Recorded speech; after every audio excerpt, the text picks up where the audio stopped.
So the first scenario is, imagine you are at a park and you witness someone falling off playground. Equipment and landing awkwardly on their arm or wrist. In this scenario, the person may have a fractured or broken bone in their arm.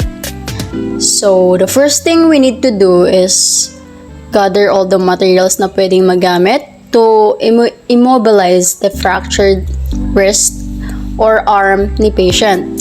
After that, I will ask her if saang pain yung nafe-feel niya at kung nagagalaw niya ba ito. Check also the pulse rate of the patient to identify if stable pa ang pulso niya or hindi na. If hindi niya maigalaw at na-confirm na there's a fracture, gagamitin natin yung mga improvised materials na nakita natin sa park like karton at tali. I will put first the karton sa kamay niya na na-fracture.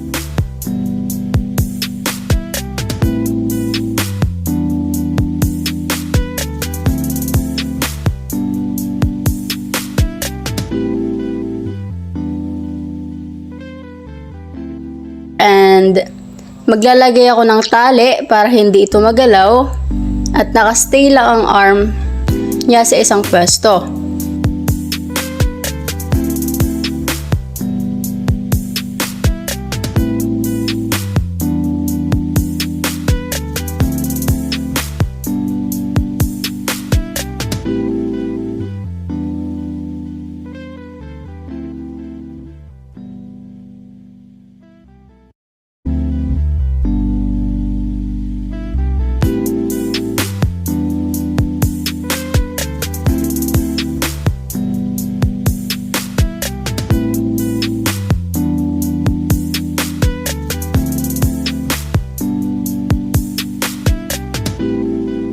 So, kukuha ako ng towel or malaking tela and make it too triangular to fully support the arm of the patient into one place.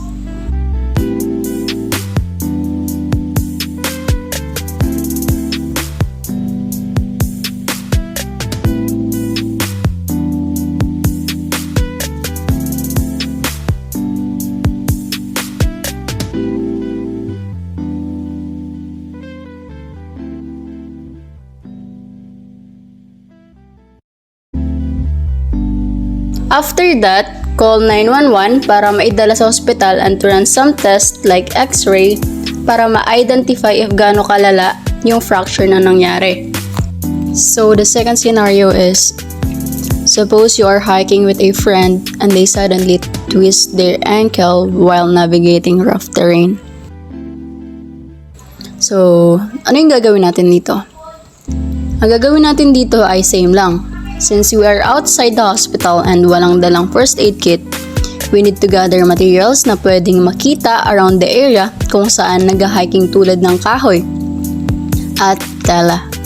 After gathering the materials, I will ask my friend if nagagalaw niya ba yung ankle niya or hindi. If he said no, then there's a confirmation about his fracture. Check his pulse rate to identify if it's stable or not.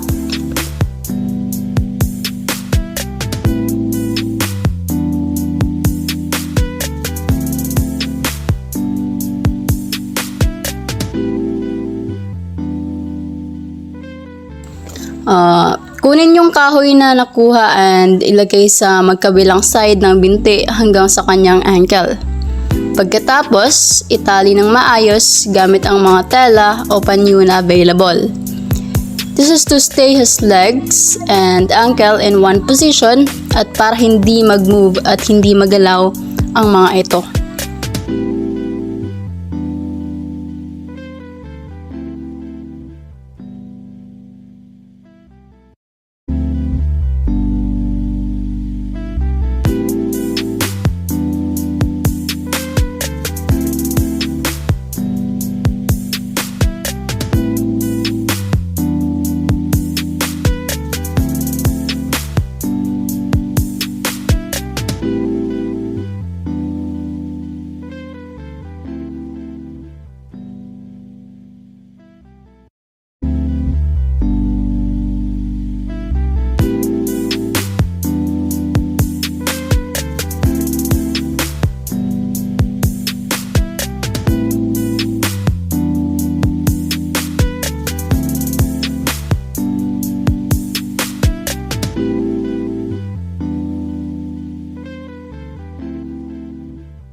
So after that, call 911 para maidala sa hospital and to run some tests like x-ray for the confirmation and exact location of the fracture.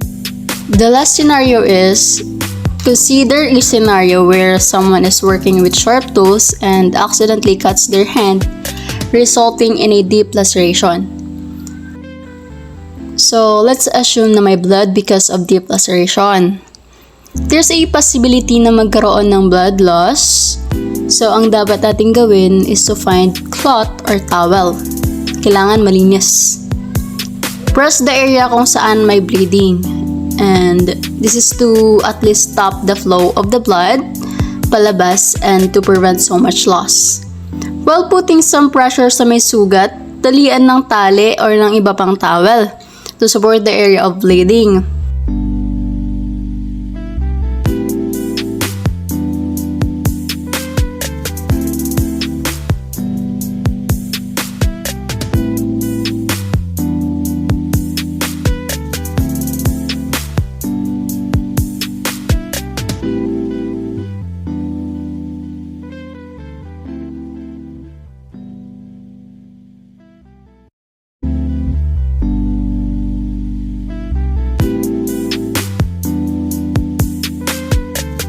After pressing and itali, check the pulse rate and breathing of the patient to identify if it's still stable or not.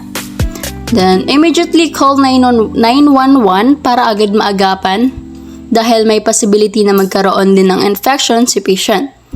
This will also help her or him para makapag-run ng some test and magkaroon ng proper first aid, emergency to prevent blood loss and even death.